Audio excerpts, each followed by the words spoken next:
Welcome to another episode of Jasmine's First Impression Sports Talk. Tonight we're going to have a great conversation. We're going to talk about is Florida college football sports back? And we're going to see week one predictions and what we have. So let's get started. Welcome to Jasmine Pollock's First Impression Sports Talk, the fastest growing sports talk show in the country. And now, here's your host, Jasmine Pollock.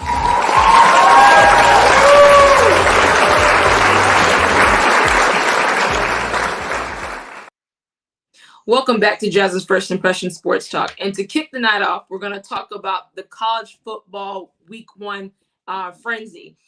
For some teams, it was their second game, but my team, the Canes, that was the Gators, they had their first game of the season. So let's bring in my dad and Jeremiah. So we all are different Florida fans. My dad's a Florida State fan, and Jeremiah's a Seminoles fan or a Canes fan. So, Dad, I want to start with you. The Noles played LSU in New Orleans, and I want to know your reaction. I know that game was crazy. It was 24-25. Florida State won on a blocked extra point, which was insane. But Dad, what were your thoughts and reactions, and how did the Seminoles look to you? For me, it's kind of some mixed emotions on the game. I was very excited that we got the win. Now, when you look at the game and you break it down, we could have actually blown that game open. There was a lot of miscues, especially that last play before where we fumbled in the red zone. Instead of trying to go up by 10, we going for a toss and fumble the ball. There were too many times in the game where I was like, man, we're right there, but we'll make a mistake or make a poor decision. And it could be it's early in the season. So these guys don't have a preseason. So, they could be shaking off some cobwebs. Luckily, through all the mistakes and miscues, we made it out with the W. So hopefully we learn from that. One of the things I'll say, I am excited about our defensive line. Our defense looks like it's going to be a problem because if you look at LSU's quarterback, he's a mobile quarterback. Any of these schools are going to have a problem with a quarterback that can run that way. And the way we still were able to get pressure, to get sacked, even though he got some big runs here and there, I just like the direction of our defense. Offensively, I think we're still finding our identity. Some of the deep balls that were thrown were some pretty balls. I like where we are at number 4 in the slot. I like him. I love number 80 for the Noles. And then we got a couple big receivers. So I'm looking forward to the season. I'm going to be optimistic, but I'm going to be be very careful because we got a couple tough games coming up, and I want to see how we match it because we don't know what LSU is right now. LSU is typically one of your powerhouses, but we don't know who they are right now. So they had an opportunity to win the game. Luckily, our special teams pulled it out, so that's a beautiful thing. But we'll wait and see. But I am optimistic and excited. And speaking of rich for LSU, Brian Kelly, he made his debut with them yesterday. No, not yesterday, Saturday. And, he was with Notre Dame for the longest time. So we wanted to see how they would develop under him. And of course, it's the first game of the season. Now, I do not like LSU. Obviously, I'm a Gators fan. They have to come to the Swamp in a couple of weeks. So we'll definitely see what they look like. For Florida State, when I saw them play their first game, I thought there would be more of the running team because they have 3 great running backs. And I'm surprised they didn't have as big of a game as they did in week one. I was really shocked, but I thought that was going to be Florida State's identity is running the ball with those 3 guys. They have 3 great running backs. And in the first game, they won with just running the ball. And then obviously we saw them against LSU, the defensive line getting pressure and stopping the run. And then, of course, the receivers stepping up big time. So it's a lot of different things going on now. To my Gators, we played against number 7 Utah. We won 26-29. I was really excited about that. I was scared that whole game, I'll be honest, but it was, for me, I was really relieved to see how it went back and forth, and it felt like a new era had came back to Florida because we have a new coach, Billy Napier, a completely new coaching staff, and I was really anxious to see what they were going to do and how the team would look against a top 10 team. Utah was a team that's going to be talked about in the college football playoff, and they're the same team that battled Ohio State last year in the bowl game. So I wanted to see how we bounced back and how we played against them, and we played phenomenal. Our quarterback is legit. Richardson, I'm really excited about what he's going to do. He had 3 rushing touchdowns, one that he broke for, I believe, 50 to 55 yards. It was ridiculous. But defensively, I felt like we got tired at times, which I understand they was running the ball a lot with number 9. And then in the end, when we needed to play in the red zone, we got that pick. I was really excited about that. But I feel like the Florida teams are back. Do we want to say that, Jeremiah, to you? You know, the Canes, they hung 70 on Bethune-Cookman, which was no surprise. But are the Florida teams back now? Like, can we say that Florida State, Gators, and Canes are back? Well, yeah, you can say that they are back because look at this. Just how the University of Miami played yesterday, they was looking like a whole, a top 10 team last time I looked, because just look how everything went from the beginning to the game and to the end of the game. Now, Bethune-Cookman, they tried to come out very high, especially against a ranked Miami team. But Miami, under Mario Cristobal, you just see that it's a different type of presence, a different type of culture there right now. Back to winning and not putting other things in the way, like a turnover chain and everything else. Of course, it came from us, but still at the same time, Miami is more about winning. We're not trying to put everything as other distractions and everything.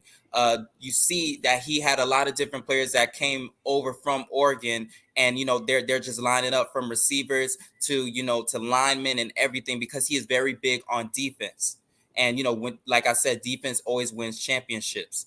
And even for Van Dyke, our quarterback, he exceeded expectations, especially as last season, taking King's spot that used to be the quarterback, but he had a season injury last season, but he came into this training camp this year for the whole school, and then he earned that quarterback 1 spot. And right now he's just proven that he can take this team to different heights, even to get them to a higher place. And I just think that this is just one stepping stone. I know they have Southern Miss next week, and I just think, from here, they're going to keep learning and also getting better. Yeah, I agree. What also I noticed about the Canes is they have really big physical receivers. Like, they have a lot of great tight ends too that I saw. And of course, Van Dyke, I think he's going to be very good for them. I think working under Cristobal, and even what we saw this past weekend is there's a bunch of new coaches now. There's a bunch of new coaches making their debuts at many different colleges. And it's going to be very interesting to see how these teams like flip the script. Like when we look at USC, when we look at the Gators, when we look at the Canes, when we look at LSU, there's a lot of guys who are new faces, new systems in these big schools. And a lot of the fan bases want to get back to that winning championships. When you think of USC, you think of championships. When you think of Florida State, you think championships. Gators, Canes, LSU, even those teams are built off of winning championships, and not just, okay, we'll go to a bowl game and call it a day. No, they're competing for championships. They want to be in the college football playoff. And speaking of the college football playoff, they're thinking about extending the playoff to 12 games, but we'll only see that in 2026. So, Dad, what is your reaction to that we have to wait that long for a longer college football playoff? Well, I mean, everything comes down to the bottom line, dollars.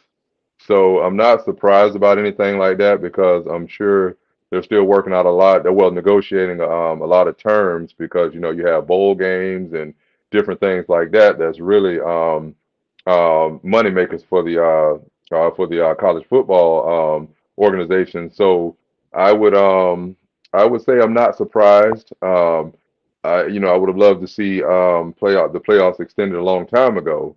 But hey, that's where we're at right now. So we kind of got to be happy with where we're at, or be content right now. But it's inevitable that that happens, because we keep having this argument every year of certain teams being left out of the play-in or able to play for the playoffs at all. And there's teams that, in some cases, that are undefeated, that don't even get in. So that'll definitely help with more, I would say, fair competition, and really give us a good look at some of these other teams that we may not look at, at any other time. Right. I'm looking forward to it. I know we have to wait a long time. I'll be 26 by then. So that's going to be very interesting to see. Of course, I agree with you, Dad, when it comes to, I wish we could have seen that happen way beforehand, even when it first started. Like these 4 teams is getting redundant. I think we should have 8 teams. I think that what they should have did is start with the 4 teams and see how that worked, then extend to 8 teams. Then you can go to 12 and then so on and so forth. But it's going to be interesting to see. But Jeremiah, before we go to break, all the games we watched in the college football this weekend, what player or players stood out to you the most? To be honest, it's Florida's quarterback. I am, I was watching this game with you actually, I would say yesterday. We was watching this game yesterday. And this game, just from start to finish, was very electrifying because of just his presence. I'm going to just say, of course, I'm not going to, leave off the running back, but still, you just see the development in this quarterback just from how he came from last year to this year. The coach having so much trust in him and him actually making the right plays at the right time, running for about 50 something yards when they was midfield, and then he saw that wide open thing to that touchdown. And also when he was on that 2-point conversion and he did that quick fade, it's just all about those key plays to get you to that win. And right now he just proves so much, and I would just have him to be the player of the whole week. Yeah, he was actually named SEC's Offensive Player of the Week, along with our defender Brandon Cox Jr. So I'm excited. I'm very optimistic about my Gators. I think what I loved about Coach Napier and the coaching staff, they did not panic when it seemed like, oh, the Gators are behind. The time is getting. I felt like he stayed. He kept his composure and he had faith in the players. And I think we haven't had that in a long time. And even the commentators like Dan Orlovsky, he even mentioned that he brings a certain calmness to Florida that we haven't had in a very long time. And I'm really excited about that because it didn't seem like he panicked, like he didn't show emotion. Like, I have faith in my guys to go out there and execute, and they did. So I love Anthony Richardson. He on the big stage like that at home in a sold out crowd that we've had. That was the first time we had a sold out crowd in a season opener in school history. So that was a huge game against a top 10 team in Utah, who's talked about as being one of the Final Four contenders. I was really impressed at how he played, and he played smart football. So we'll definitely see what FSU, Canes, and Gators are going to do moving forward. The road gets tougher. We play the University of Kentucky. They come to the Swamp. So I'm really excited about what we're going to do. Hope Florida State, they beat whoever they play this weekend. And then, of course, the Canes. But that wraps up this segment. If you guys would like to be a guest on Jasmine's First Impression Sports Talk and see old episodes of past episodes, you can go to my website at jasmineonsports.com and also give your insight, give your comments. Who is your favorite college team? So that wraps up this segment. We'll be right back for more sports talk.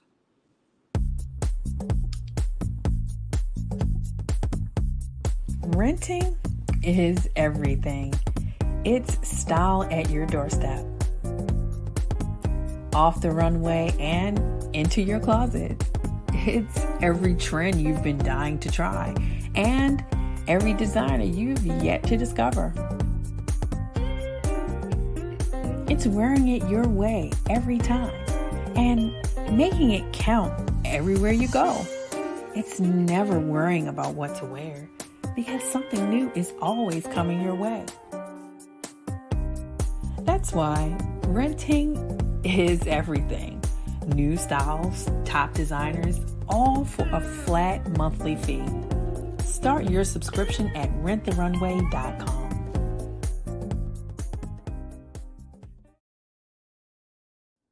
Slow roasted over hickory fire and pulled by hand. This is the way pit pork has always been done. Pulled pork lovers, rejoice. The smoky old days are back at the Smoke Shack.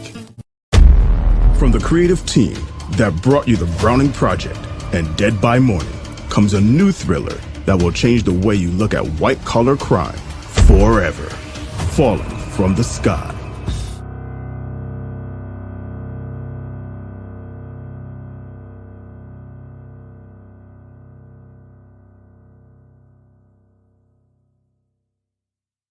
You're watching Jasmine Pollock's First Impressions Sports Talk. Be sure to join Jasmine every week for great conversation on the NBA, NFL, and a wide variety of sports topics. To see past episodes of First Impressions Sports Talk, go to YouTube and search First Impressions Sports Talk. You can connect with Jasmine on LinkedIn by searching Jasmine Pollock. And now, back to more First Impressions Sports Talk. Welcome back to Jasmine's First Impressions Sports Talk. And the voices you just heard were from Kelly Johnson and Dion Hunter. If you would like voiceover work done for your projects, you can go to leonthomasgroup.com and get in contact with Leon to get voiceover work done. If you'd like to be a guest on my show and see past episodes of Jasmine's First Impressions Sports Talk, you can go to my website at jasmineonsports.com. And towards the end of this last segment, we're going to have our producer Jay give his predictions because he didn't get a chance to put in his predictions last week for the NFL season. So let's get into the predictions. Let's bring in my dad and Jeremiah. We're going to talk about week one. Week one starts this Thursday, I believe. So we're finally back. NFL is back. We got college football back now. NFL is finally here. We waited a long time for it. So, Jeremiah, well, I'm going to list, let's do this. I'm going to list the teams, our teams. We'll talk about other teams later. But we're going to start with the Packers and Vikings. So we played them. We go to Minnesota and play them. Jeremiah, who's winning that game and why? I have the Packers winning by 6 points. I have them winning by 6 points because you already know, when it comes to the Vikings, they always try to give Green Bay a hard time. You know, divisional rivals and everything else. And, you know, they got Justin Jefferson and also Kirk Cousins over there. So I'm never going to put them down. But at the same time, the experience that the Packers have, I just don't think that LaFleur or Aaron Rodgers is going to let them lose that first game. I like that prediction. I'm going with my team, obviously. But my concern is the receiving core. That's where we're going to see how these receivers look. We don't have Devontae anymore. I think Alan Lazard is going to make big strides. I think he's going to be our number one guy. Cobb is still there. I think Sammy Watkins will do some really good things. But I'm looking for the young receivers to step up. I'll say we'll win by a field goal. I'm going to go with field goal. And I believe, and I'm going to make this is a bigger prediction throughout the season. I believe our defense is going to be the best unit on the field. Dad, what do you think? Who is winning the Packers in the Packers and Vikings game? Well, I definitely agree with the points. I do think the Green Bay will win by a field goal because I'm just thinking about, hey, it's week one. The Vikings are going to come out, and we don't really know what the Vikings are just yet. But a person who's from my college team, Delvin Cook, should be healthy this year. But I do think that Aaron Rodgers will put together a last drive to put them in position to win by a field goal. I do believe that. But it's still week one. We're coming out of the preseason. There's going to be a lot. I think they're going to be shaking off some cobwebs because they're still going to have to get in the flow of the game full speed. So I do pick Green Bay to win by 3. Okay, so Dad, me and you both said Packers by 3. Jeremiah, you say Packers by 6. So let's remember that. Next game, Bucks go to Jerry World to face the Cowboys. Dad, who is winning that game and why? What are you looking forward to in that game? Well, so the thing, a lot of people will be like, "Oh man, we want to see what Tom Brady's going to do with these new weapons." What I've watched with my team, the Buccaneers, for the last 3 years, well, for a while since Tom Brady there, even when Jameis Winston's there, is how is our defense going to respond? To me, that's the bigger story because the expectations for the offense is already there. We expect the offense to come out. We expect them to do well. But I want to see what the defense has to say about it because there are a lot of times left out of the equation. And I want to see us established and running this game. I want to see the defense play. So I'm going to say that the Bucks going to win. I'm gonna go out in this game. We're going to win by 14 points. Oh, I It's going to was be going a to say the 14-point same win. thing. I was going to say We'll say we're going to win by 2 touchdowns. Yeah. I have the Bucks actually, I'm going to extend it. I have the Bucks winning by 17. When I look at this Cowboys team, who is their number one receiver? Well, CeeDee Lamb supposedly. Yeah. CeeDee Lamb. Okay, he very good standout in college when he played at Oklahoma, but is he ready for that role? Because you forget Cedric Wilson, Michael Gallup, and Amari Cooper were there. So of course it was easier for him to get his yards and different things like that because a lot of the tension's on the other guys. But now he's the number one guy. I don't really have trust in the Cowboys offense. I don't know if I don't think Zeke is going to be the same. I think what's going to happen is the Bucs are going to come out hot, I believe. And then the Cowboys probably in the third quarter are going to try to go on their little hot run. And they say, oh, they're coming back. And then Brady and them are going to close it out. That's what I think. Jeremiah, what about you? Who is winning Bucs versus Cowboys and why? Again, I will have to go with the Bucs on this one. I would have them winning by 3 touchdowns, but I just think that during the garbage times, the Cowboys are going to try and score a touchdown at the end. It's going to happen that sort of way. But at the same time, the Bucs, I feel like, are going to dominate, and this is why. When it came to the Cowboys right here, even this offseason, they had so many linemen go down back to back. And you have so many injuries on their side. Not saying that things can't happen in those sorts. And, of course, things happen on the Bucs side.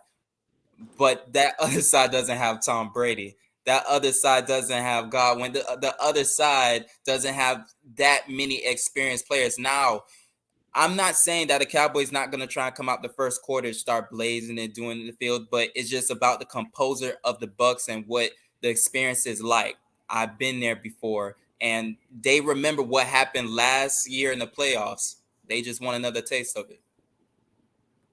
I just feel like for the Cowboys, their offense is not going to be their stronghold this year. I think their defense is going to be better than their offense. I think their D-line is going to be very good with Micah Parsons leading the charge. But I really don't see the Cowboys really in this game. I just feel like Tom Brady and the Bucs, he has a lot of firepower. I think the defense is going to take a huge step. I don't see the Cowboys in this game. So we're all picking Bucs by a large margin. I got 17 points. Dad, you have 14. Jeremiah, you said how many touchdowns? 3? I'm putting it down to 2 because, yeah. Mm-hmm. Okay. So now let's go to Dolphins versus Patriots. So, Jeremiah, you're the Dolphins fan. Let's see what's going to happen. Who is winning this game and why? And what is your point margin? How much do you think the team is going to win by? Well, of course, I'm going to have my Dolphins by, I would say, 7 to 10 points. Only in this reason. I'm never going to put the Patriots down to where they're not they're a terrible team. They are not a terrible team. I feel like having Bill Belichick on that sideline, you have a great possibility of taking your team to a win or just even a win. But at the same time, what has been coming out in this training camp with so much destruction when it comes to Matt Jones and just not having the receivers right now that he did last year, and plus the dysfunction with the coaching staff right now on the offensive side. You have the special teams trying to call, offensive plays, and the defense is kind of all over the place, and it's frustrating Matt Jones. But they're also going to try and come to Miami early. I know a couple of days earlier to try to beat the humidity, but you already know when it comes to Miami, especially in Florida, when it comes in September, it is not the best, especially players cramping up and everything else like that. So it's going to be hard for that. And for the Dolphins on their side, I just feel like the offense is just going to be a new culture for them right now, doing more play action passes, Tua getting more loose. And I think this game right here is just like, a start of what is to come for Tua. I just think that, he's going to get his team within a 7 to 10 point lead. So for me, I have the Dolphins winning this game also by 10 points. I see Mike's comment saying Dolphins don't have a quarterback. I believe Tua is going to take a big step. I know preseason is preseason. There are a lot of players, a lot of star players aren't playing, a lot of first string guys aren't playing. But what I saw him getting those extra reps in with learning his new offense under the new head coach Mike McDaniel. I keep mentioning to people, he was the offensive coordinator for the 49ers for the past couple of years. So he knows the philosophy of the Shanahan tree, and he's going to bring that to Miami. And he has the weapons to do it. I feel like on both sides of the ball, the Dolphins on paper are better than the Patriots, but you can never count out Bill Belichick and what he can do, and Mac Jones and that team. And then they add Devontae Parker, who is a former Dolphin, who was a former wide receiver for the Dolphins. But I have the Dolphins by 10. I think the Dolphins are going to win this game, and I think Tua's going to make a huge step this year. But this is just game one. 10 points, Dolphins. Dad, who are you picking? Okay, so I'm going to pick the Patriots to win this game, Okay. and I'm gonna tell you why. So if you look at Belichick's history, you can say whatever you want about Belichick Brady, but Belichick's record against young quarterbacks is very good. And my whole thing is with Tua, we still don't know what you got with Tua. We still don't know what it is. We don't know what he's going to be. I do think the acquisition of the head coach coming over from the 49ers and bringing that offensive wrinkle, how he used Deebo Samuels, will he throw some of that in there for Tyreek Hill? But one of the things I'll tell you, Belichick is a master at taking away what you're good at. And he's always been that. So my whole thought process is I see the Dolphins coming out and struggling because, number one, young and excited, they're still going against the Patriots. They're still going to have those butterflies. It's still going to be that aura of the Patriots. And I think that, but the Dolphins in history have played the Patriots pretty well on occasion in key games. So I wouldn't put that past them. But the reason why I just think the know-how of Belichick, and also Belichick doesn't let out too much of what he's doing. I wouldn't read too much of what's going on as far as a confusion standpoint with the Patriots because Belichick is a master at keeping in-house what his intentions are. So I don't think we can read too much into all this stuff about confusion because that's one thing the Patriots have been is an organized oil machine. And I don't think that's changed. And I hope that nobody else don't go in thinking, oh, the Patriots are discombobulated. I think that the Patriots are going to come out. I think they're still going to be a team that you're going to have to pay attention to just because of the excellence that they have. Now, until they put together consistent losing seasons, then we can start to say maybe the Patriots have fallen back. But right now, I'm not ready to say that just yet. So I think the Dolphins are going to have a tough time with the Patriots. Okay, so Dad, you have the Patriots. Jeremiah, me and you have the Dolphins. And to the audience, definitely post your comments. Who do you think is going to win in this game? Because this is the game a lot of people are going to watch. They're going to see how Tua is going to look with Tyreek Hill and all the acquisitions. Now let's go to the Broncos. The Broncos play next Monday, and they play the Seahawks. So Russell Wilson is going back to Seattle to face his old team, his old system, and everything. So, Dad, you are a Broncos fan. Who is winning this game and why? Well, man, I'm going with the Broncos. Straight up, we know why I'm going with the Broncos because I love the Broncos. I'm a Bucs fan, but I've always had a heart for the Broncos. Some of my favorite players come out of the Broncos. Now, one thing I'll say about Russell Wilson, Russell Wilson has gotten a bad rap the last couple of years, but I think it's more so about the Ravens than Russell Wilson. I mean, not the Ravens, more so about the Seahawks and Russell Wilson. I think that the Seahawks started losing their identity from defensively because you have to think when they had the Legion of Boom, it was a very difficult road for any offense, which gave Russell the ability to operate. But I still think Russell Wilson has that magic, and obviously the Broncos think so as well with what they just paid him in his contract. So I think that Russell Wilson has already built their stock and really increased who they are as far as the competition goes. And I think that just even if Russell Wilson's a shell of himself, the illusion or the thought of what Russell Wilson can do will keep defenses honest, which I think will give the Broncos some opportunities. And I still believe Russell Wilson throws one of the best, if not the best, deep ball in the league. And he does have some weapons and he has some studs at running back. And I do think the Broncos defense is going to be something to reckon with this year as well. So I'm looking forward to seeing what he does. But Russell is that X factor. I just want to see what he's going to do. But Russell, I still love Russell Wilson. I think he's going to do something with the Broncos. and he's excited. He's in a new Yes. system. He's excited and happy. So, And another thing, he's healthy. He's got a much mhm, better O-line than there was in Seattle, a much better team all around. I just think Russell Wilson still has a lot of years in the tank. I see him playing for a long time, and continuing to develop and continue being one of the best quarterbacks in this league, because I feel like Seattle was starting to plummet as a team, but he was still Russell Wilson. So it was absolutely. time for them to depart. I'm still a Seahawks fan, but I know these few years that are coming are going to be those rebuilding years, those years of, Yep. okay, what's the Seahawks identity? Who's going to step in? I know they have Drew Lock and Geno Smith up there. We'll see what's going to happen with that. We still have DK Metcalf and Tyler Lockett, so we still have very good young receivers that I feel can still play very good football.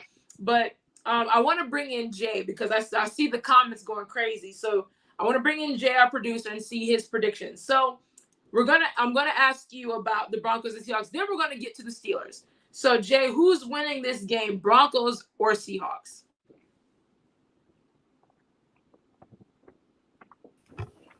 Definitely the Broncos. I kind of like the Seahawks myself also, but they don't have the talent on the offense except the wide receivers. Right. I agree. So we'll definitely see. I have the Broncos, but I'm going to pick the Broncos by 7. I'm picking the Broncos by 7. But I feel like it's going to be a bittersweet moment for Russell. The emotions are going to be crazy because that's where he started. Everything started there, and then the fans is going to be very emotional to him. So Jay, we're going to get to the Steelers. What are you thinking about your Steelers this season? I know we didn't talk about it last show. So what is your expectations for this week and into the season? Well, they did announce Mitchell Trubisky's a starting quarterback. Yes. Which is good. I don't think Pickett was ready for it. So by week 3 or 4, I think he'll be in there. This week, their defense is going to have to carry them through the year because their offensive line sucks. I would love to say they're going to go to the Super Bowl, but they're going to go 8-9. The streak of Jay Steelers. There's Tomlin's streak of having winning records.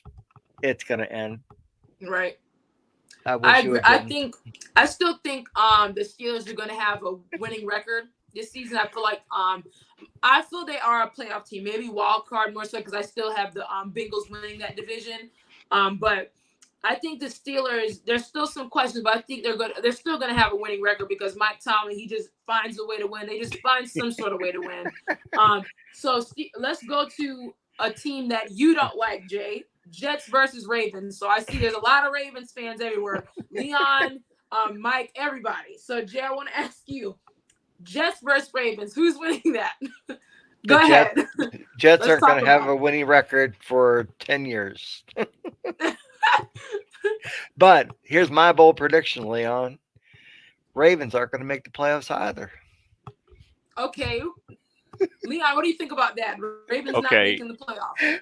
Number 1, the Ravens are making the playoffs. Okay. Okay. Number 2, I do think they're going to lose against Joe Flacco and the Jets on Sunday. I think they're going to lose. Now, I don't. All right, they're losing.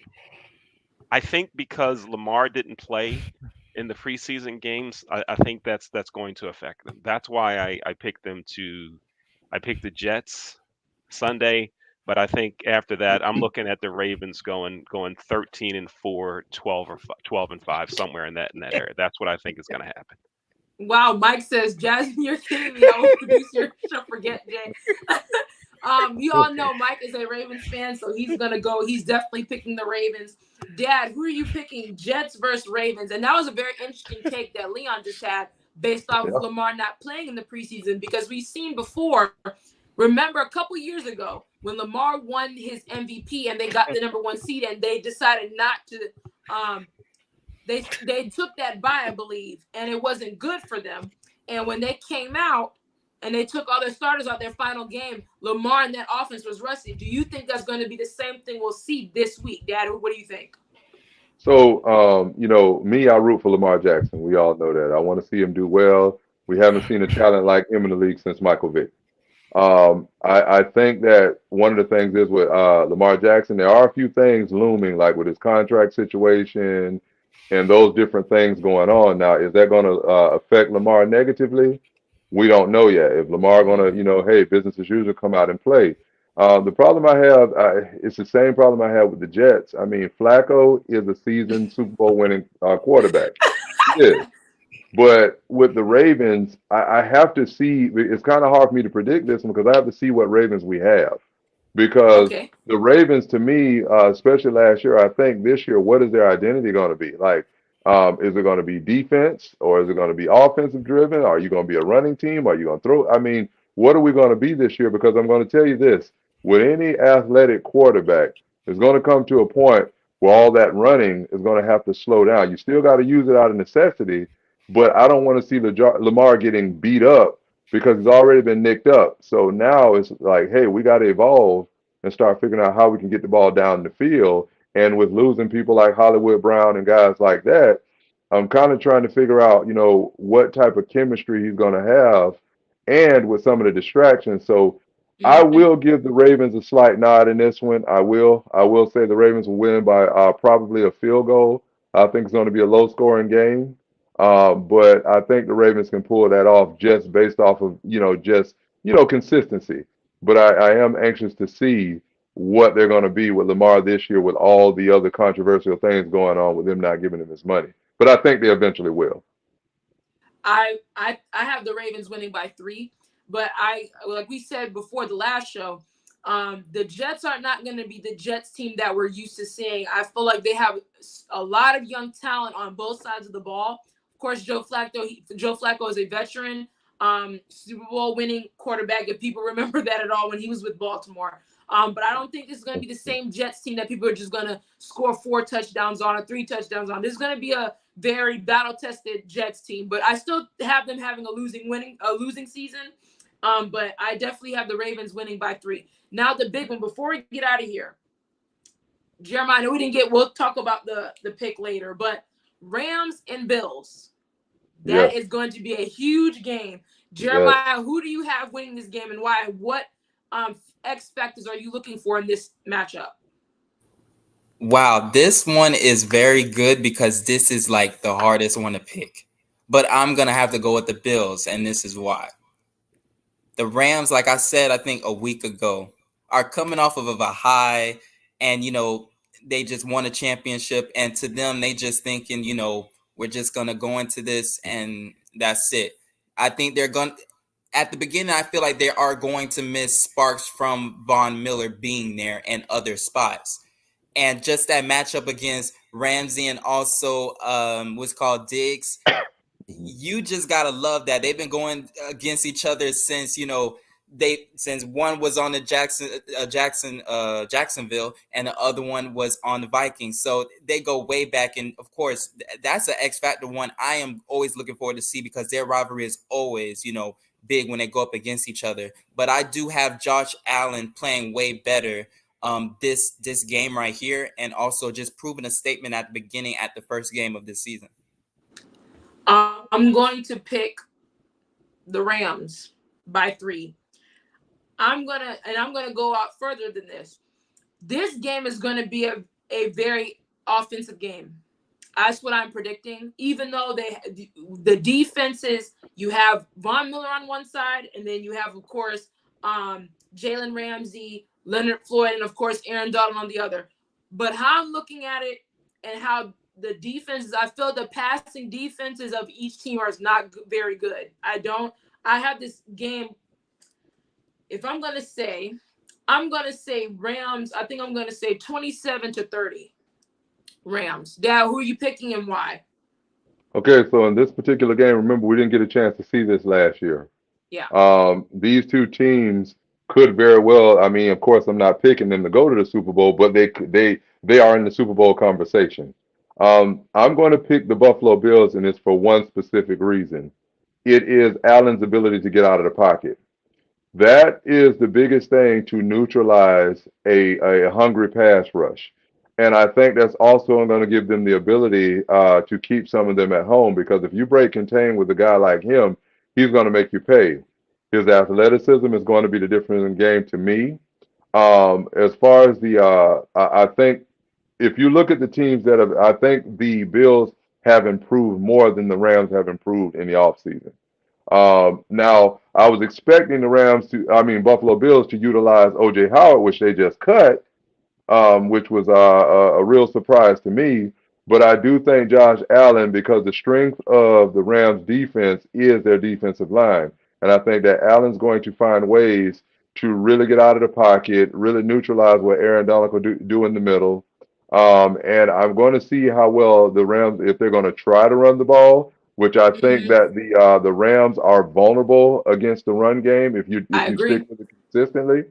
And I think that's the game plan they're going to come out with, because if you look at Aaron Donald, when you give them guys the opportunity to just pin their ears back and go, then that's when he's at his best, bull rushing and different things like that. But you got to keep them on their heels with consistent runs. And also, Allen extending drives with his legs is going to be big in this game. So I'm going to pick the Buffalo Bills just because, hey, Josh Allen, I'm going to pick them by 3 as well. Okay, so you both have the Bills. I have the Rams, even though I don't like the Rams. I don't like them. Let's be clear. But I just, on paper, if we're matching up the team, I feel like the Rams have a much better team. Now, I saw a comment by Kat that was very, very interesting. So she said, if Aaron Donald doesn't have his way, yeah, right there. If Aaron Donald has his way, the Rams will win. But if Donald doesn't get to the quarterback, then the Bills will win. That's going to probably be a telltale sign based off of this. But we could say the same thing for the Bills. If Von Miller doesn't get home, because I just feel when I look at this the Buffalo's defense, I feel Von Miller is a great acquisition, but their secondary is very scary. Like, not scary as in like not good. Like, we saw teams can go down the field on them, even with the Chiefs, them going back and forth. That's why I question the Bills defense, even though they add Von Miller. But that's a good read that I'm going to definitely look forward to. That's going to be the X factors. Probably, I think it's going to be now Aaron Donald, Von Miller. Can they get home on the quarterback? So we'll definitely see. But that wraps up this tonight's show. Thank you, Dad. Thank you, Jeremiah. I'm really excited for week 1 of football. NFL is officially back. We have football for a long time now until January and February. So let's just savor the moment and just enjoy football. So if you guys would like to be a guest on my show and see past episodes of my show, you can go to my website at jasmineonsports.com. We'll be here next week on Monday for more sports talk, and we're going to talk about week 2 of the NFL. So we'll see you next week. Good night.